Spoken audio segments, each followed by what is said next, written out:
Welcome back to the 132nd episode of the Daily Flip podcast. I'm your host, Alex, and today we're going to be flipping through some of the top stories, including BlackRock CEO disavowing the use of ESG as a term, the interesting policies that Elon Musk is putting in place, and are they really free speech friendly, and a Green New Deal proposal, or like proposal, in New York to get rid of your fire oven pizza. And of course, we will end today with our Daily Delight, a story meant to leave you feeling positive and ready to take on the day. Now, that's enough rambling from me. Let's jump into our daily debate. So, businesses have always, and probably will always, drive America. They will be the engine that keeps us going forward. And they have been attacked or been wielded recently as mechanisms to implement different social movements or cultural movements, or they've been weaponized by the activists. And I want to ask you, is this good or bad? Should businesses be in the business of politics? Or maybe you think that they should be in the business of business. But maybe those things aren't mutually exclusive from your point of view. So tell me what you think. Throw it down in the comment section. Do you want to be bombarded by different political messages? Or do you at least want your companies that you buy from to agree with you politically? It's an interesting question. I don't know where it leads, but I want to know your opinions. Throw them down in the comment section down below. In speaking about companies that espouse a certain point of view, you've probably heard of BlackRock, and this is what the topic of our first article is. It comes from the Washington Free Beacon. BlackRock CEO, drop ESG term. I'm ashamed of being part of this conversation, end quote.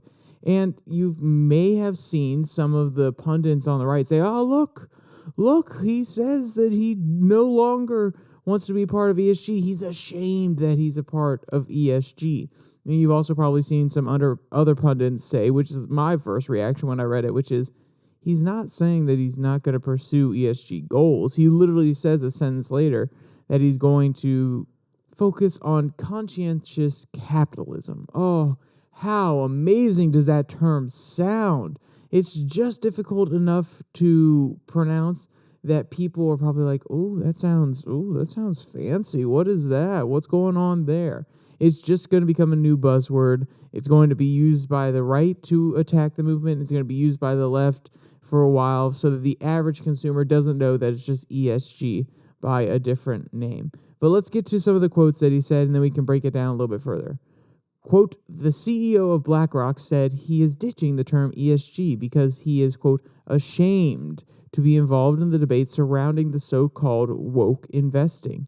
Quote, I'm ashamed to be a part of this conversation, CEO Larry Fink said on Sunday at the Aspen Ideas Festival in Colorado, referring to the debate surrounding his investment company's focus on ESG, or environmental, social, and governance issues in its investments.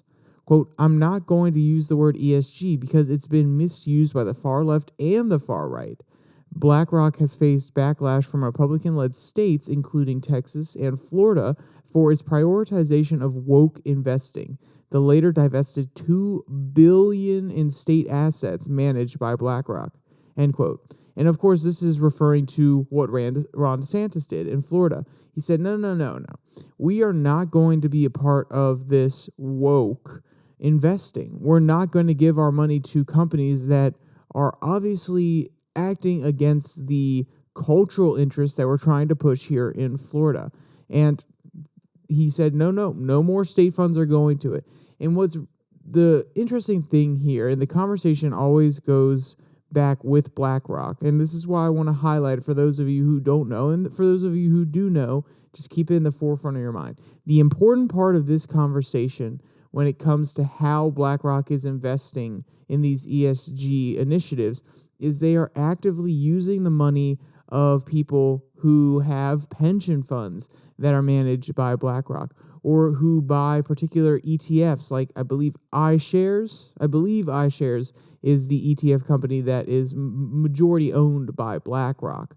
So these different companies, they are using the money that is given to them by people to invest and save and grow so that maybe when they come out of retirement or go into retirement, they have enough money in the bank because of their pension fund. Or maybe people who are casual investors want to throw some money into an ETF so they're diversified across a certain sector or maybe the entire market, and they can get exposure to a lot of different things but also lower their risk.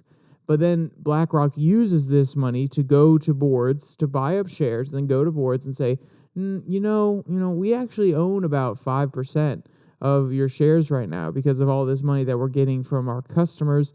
And we think that this initiative is going to be more important. And we think that your customers would enjoy seeing that you care about the environment. And if you don't do this, we'll just sell your shares. It's only 5%. It's only 5%. But, just think about it. We'll make sure that we go to a different company and we buy their shares and see if they're more willing to go forward with this ESG narrative. And that doesn't seem so bad, 5% of their shares. But imagine what that will do to their stock price. Let's be clear, BlackRock wouldn't be able to sell all of them at one time, but over a week, if you see that there are more shares being sold than bought up on the market, investors are going to run away from that company. They're going to change the analyst rating. They're going to say, oh, no, stay away from this one for a little bit. So that could seriously hurt a lot of companies' stock prices.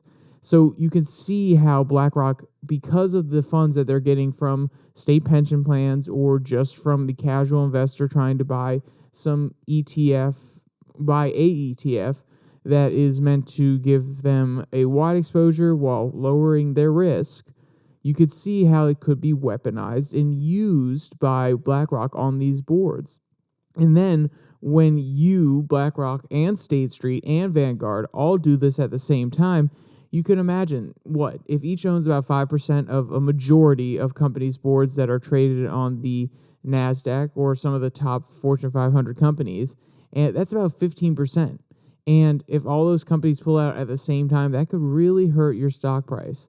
So this is why ESG has been very contentious, because the Wall Street bankers, the Wall Street firms that are meant to help their customers grow their savings, their investment, and make sure that they, at the end of their lives or at the end of their career, or even just coming up and they want to maybe sell some shares and have a little bit of extra cash on the side when they're having their first child, when they want to go purchase their first home and they need a down payment, they're utilizing those funds in order to push a very particular narrative. And that's why I think it's interesting also that Fink made a comment about the left being the problem as well as the right. And I think he's being a little bit generous here, because if I had to guess, he would actually agree with most of the people on the left who are pushing for ESG policies. You know why? Because BlackRock was one of the first companies pushing for ESG policies. And unless they've been infiltrated themselves and somebody owns 5% of their shares and is really pushing this, you can really say that BlackRock started this push towards conscientious capitalism. And why would Larry Fink be upset with the side that actually agrees with him unless he's trying to worm his way out of the conversation and make it look like, no, we're not partisan. It's interesting. He's doing exactly what I asked at the beginning, or what a lot of companies are doing right now, which is trying to further themselves from the ESG idea and make sure that it doesn't appear that they come down on either side. Because they don't want Strive, like Vivek Ramaswamy's company, to come out of nowhere and be able to seize on people who are trying to push back against ESG, who don't want to invest in ESG.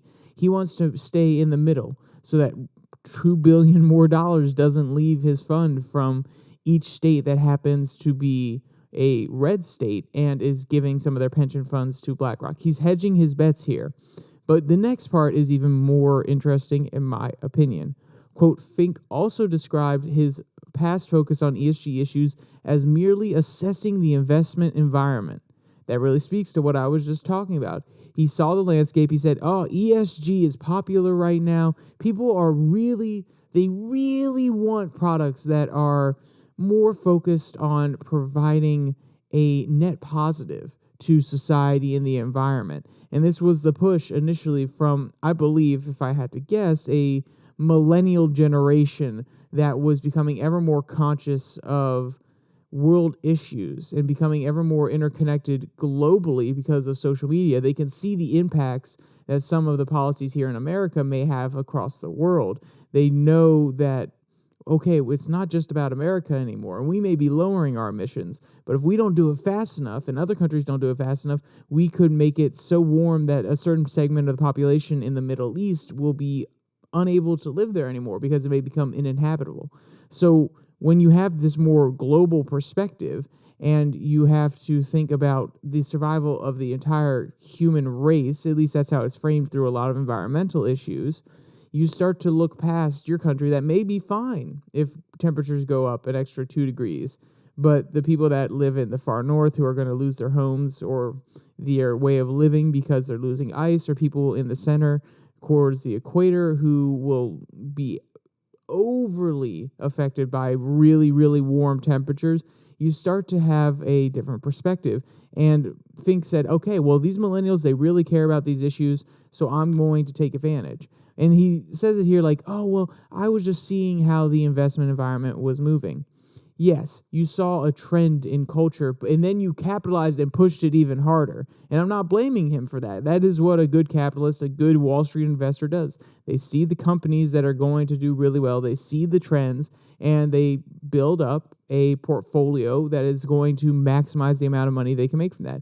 He did the same thing with ESG. Little did he know how much political, when you get actually political, rather than just seeing trends that are business-oriented, but political trends, how that's going to come back and bite you in the butt. Quote, when I wrote those investment letters, I was never meant to be making a political statement, Fink said. They were written to identify long-term issues to our long-term investors. Fink tried to backtrack on his comments later in his remarks, claiming he never said he was ashamed. And he never said quote, I never said I was ashamed, Fink said. Quote, I'm not ashamed. I do believe in conscientious capitalism, end quote. And that's what I was talking about earlier.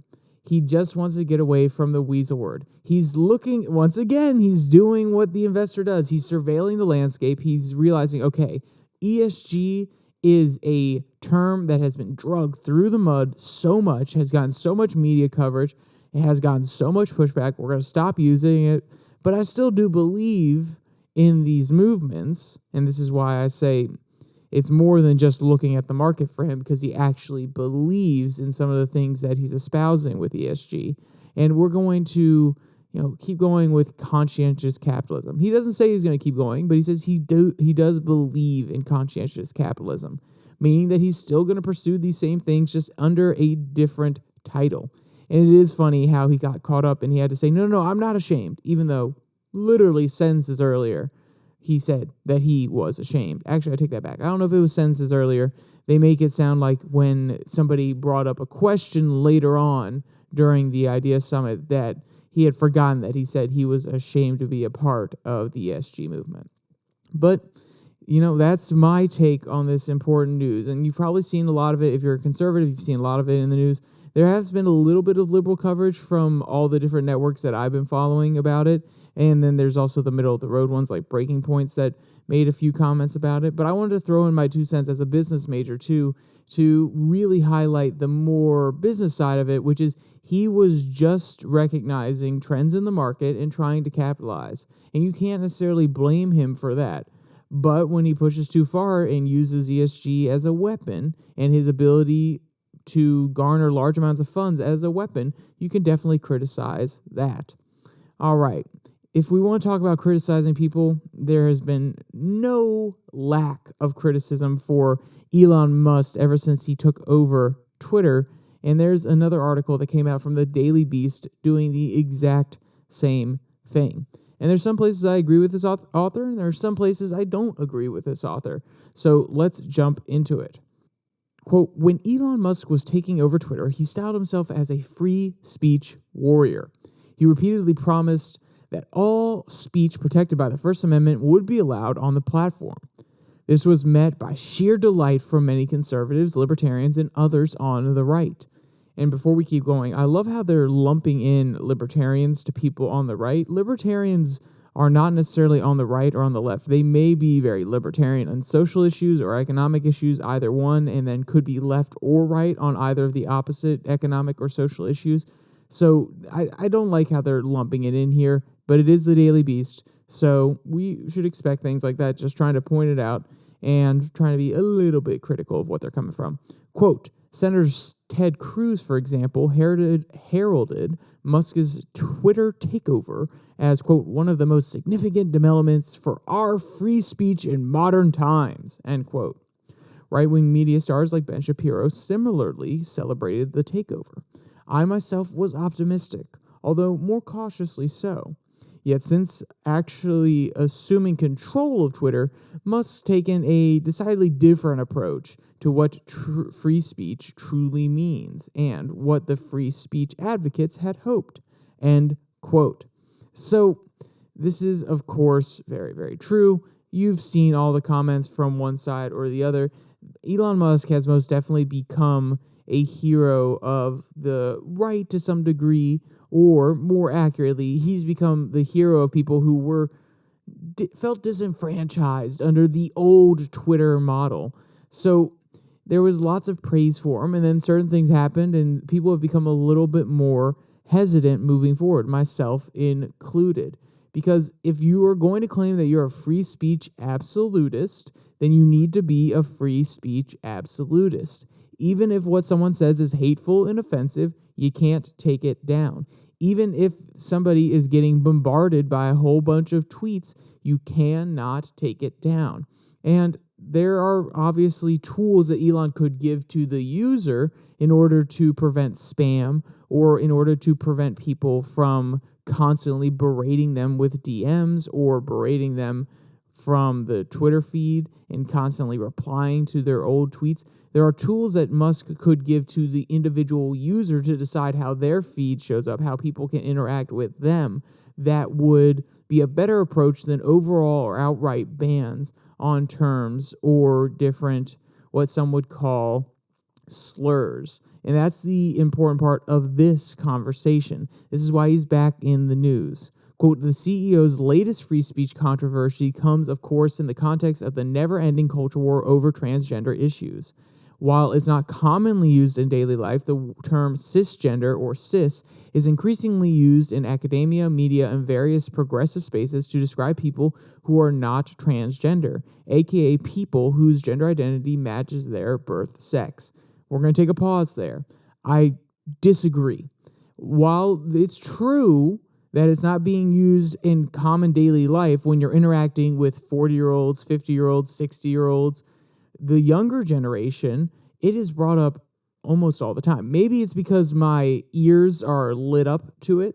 Maybe it's because I'm hyper aware of this term, but I heard it all the time on college campuses. I heard it talked about a lot by professors when trying to make very important points about the difference between cisgender people and non-cisgender people. I also heard it a lot talked about by people who were a little bit more left-leaning or non-gender conforming on campus.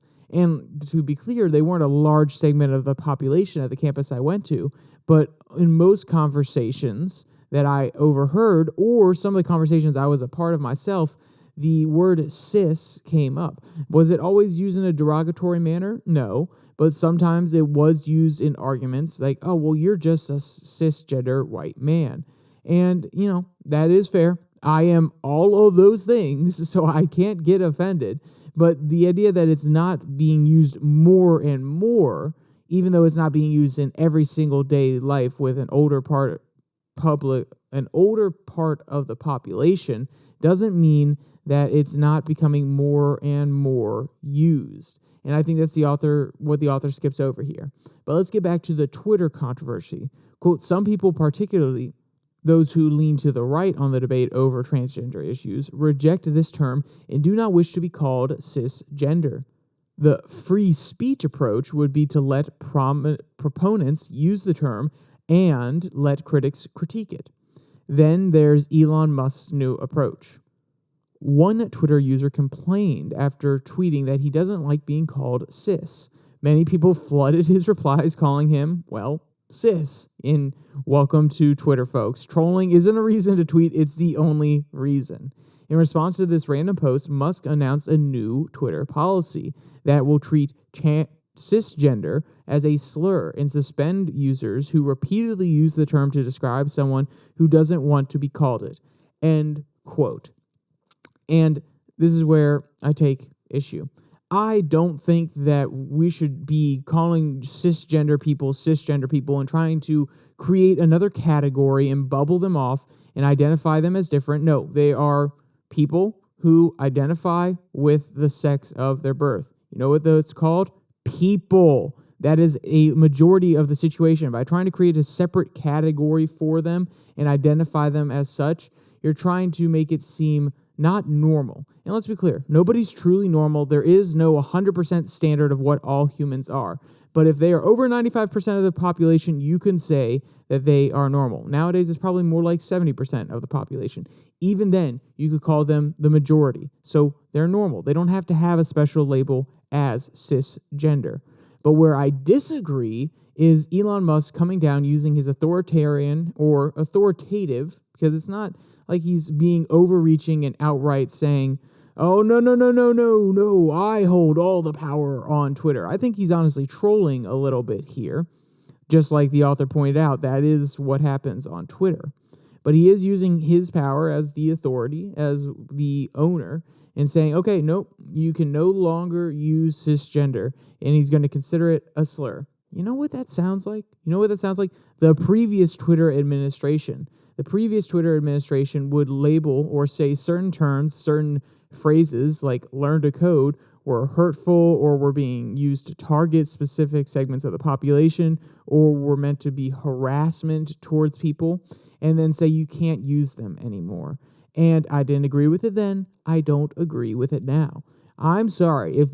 Even though I don't agree with cisgender being used and normalized, if you get offended by being called cisgender, it's like somebody who is from the older generation saying that, oh, you youngins, you don't understand, blah, blah, blah, and using terms that may seem a little bit old-fashioned or referring to the group of younger people as youngins, and it is a little bit different, but in premise, it's very similar, which is it is one group using a term that identifies a different group as something else. And it could be used in a derogatory way. It could be used in a nice way. What if all the transgender activists came out and said, oh, we love the way that cis people do blank? It doesn't have to be good or bad. It only has the value that we give to it. And if you have such thin skin that being called cis is making you feel offended, I am sorry. Get over it. Groups have different names for everything. The conservatives call the liberals the libs. The libs call the conservatives the far right. Now, is it accurate? Are either one of those terms nice to say? No, probably not. They probably don't completely accurately describe what the other side is doing. Or calling the liberals leftists. Not all of them are leftists.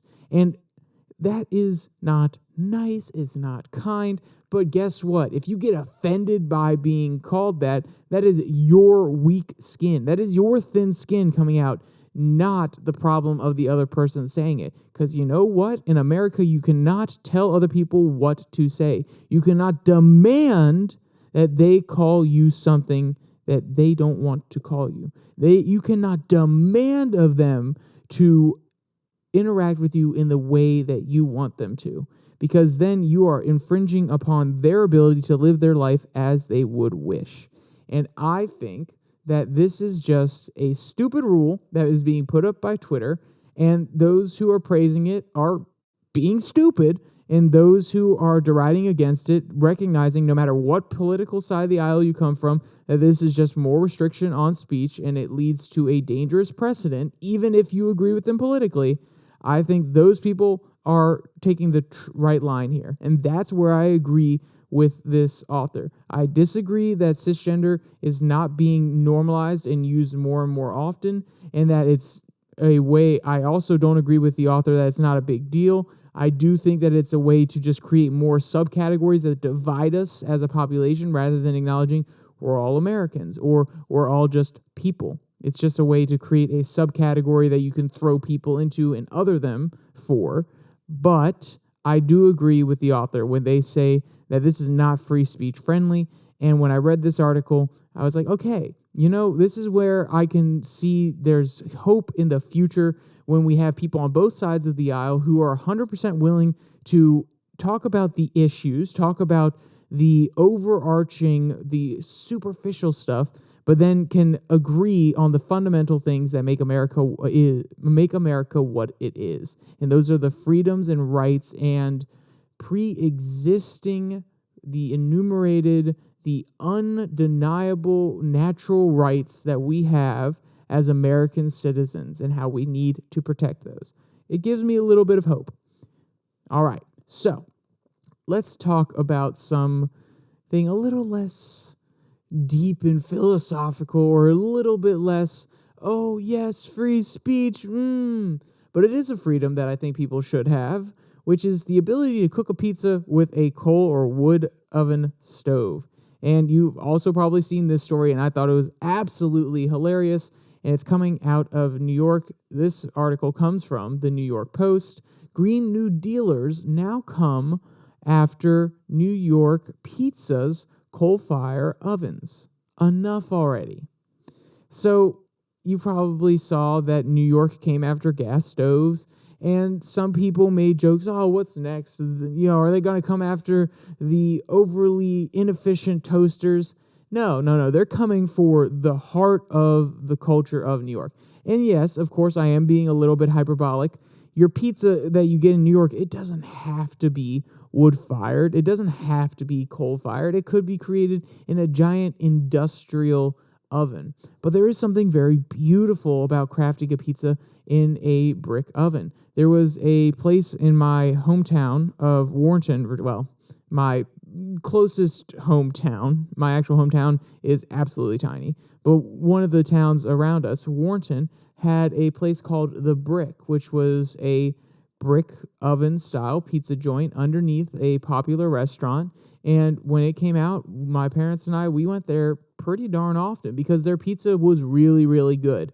And I can't say it's just because of the brick oven, because sometimes it depended on the chef how good it would be, but we really enjoyed their pizza. And when you go to New York, what do you think about? You probably think about, hey, watch where you're walking, or I'm walking here. Or you think of, and I'm sorry if that was terrible, you maybe think of the Yankees, you think of Wall Street, you think of pizza, the Statue of Liberty, the World Trade Center. So there are certain things that come to mind, and pizza is most definitely one of them. So the fact that New York is coming after a important part, some would argue, of the pizza culture, and they're actually attacking the social fabric, or the fabric that underlies New York, really speaks to how some people who are searching for progress on the left are willing to do so at the risk of taking away institutions or parts of experiences that have been very traditionally embedded within New York, but also within America in general. You may not like that gas stoves are used, but some people really enjoy gas stoves because of the way you're able to cook certain foods on them. And they say, well, induction plates don't necessarily do the same thing. That may not always be true. You may be able to cook that little sausage that you cut up and you throw in some macaroni for your kids just as well on a induction plate, just the same as you would if you had a gas stove. But maybe there are certain foods like a properly seared filet mignon that would be a little bit different. So there are reasons that these things exist, and they have certain purposes, and they can, in some instances, especially with the coal fire ovens, indicate a certain culture or be a symbol of a certain culture of New York pizza makers. And when the left comes for those culture identifiers, they come for those symbols in order or for the name of progress, you can see how their ideology can be a little bit perverted. So I'm just going to read one quote from this one so you get a little bit of an idea of what's going on here. And I think it's a funny comment from a average New Yorker. Quote, as one outraged customer told the Post, I'm all for responsible environmental practice, but tell Al Gore to take one less private jet or something. Elon Musk also echoed this idea on Twitter. This is utter BS. It won't make a difference to climate change. That's exactly right. Any green gains from this policy will be minuscule, while the potential damage to the New York foods culture and overall fabric of life could be incalculable. Even more laughably, the DEP, which is the Department of Environmental Protection, by the way, is arguing for the rule on public health grounds. Huh? New York now rushing headlong into a congestion pricing scheme that is likely to worsen pollution, especially in the Bronx, as well as stalling traffic in neighborhoods that already suffer from bad air quality. End quote. So you can see here that people are not necessarily having it.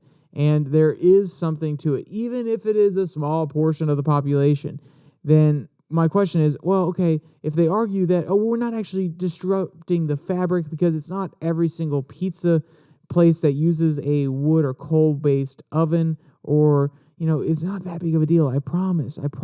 We're not affecting the entire New York City infrastructure when it comes to pizza. The pizza mafia. We're not going to disturb all of them. Then how are you sure that this environmental policy will actually be as effective as you want if it's a small portion of the owners and the users of coal fire ovens? And then the inverse is, well, we're going to affect them, but we're going to make sure that they can install special filters on the coal fire, or we're going to make sure that they're laid out in a specific way so that it doesn't cause as much pollution, so on and so forth, internally inside the restaurant. Then you're asking these owners to take on large amounts of costs in order to maintain a process that they've probably been doing for at least 10 years, if not 20. Maybe some of these restaurants have been running for 40, 50 years.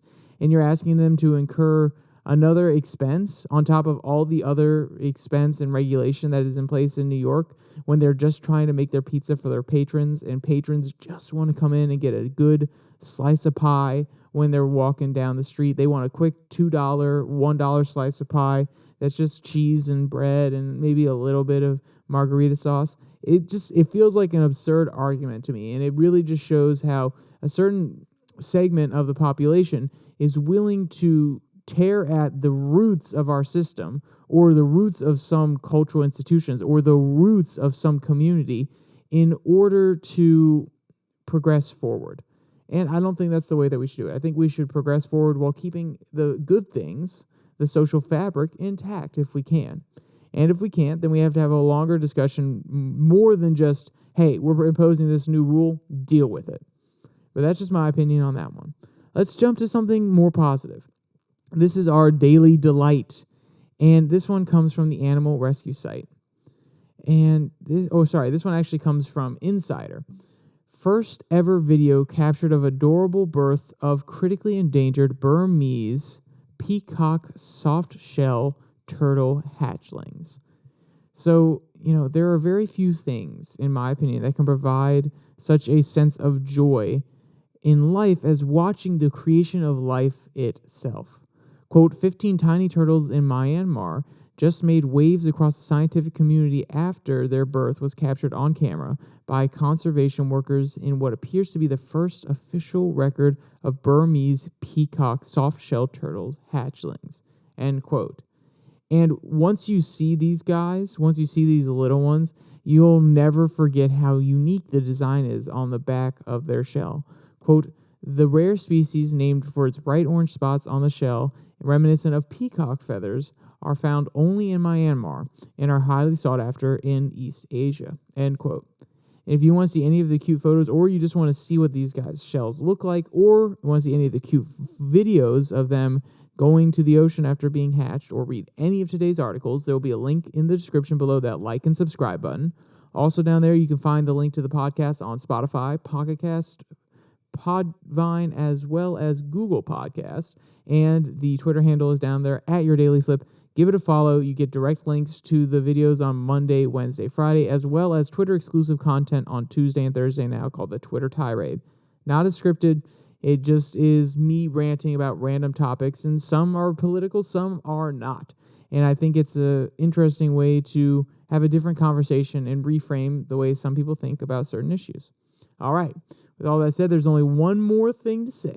Stay safe. Don't die.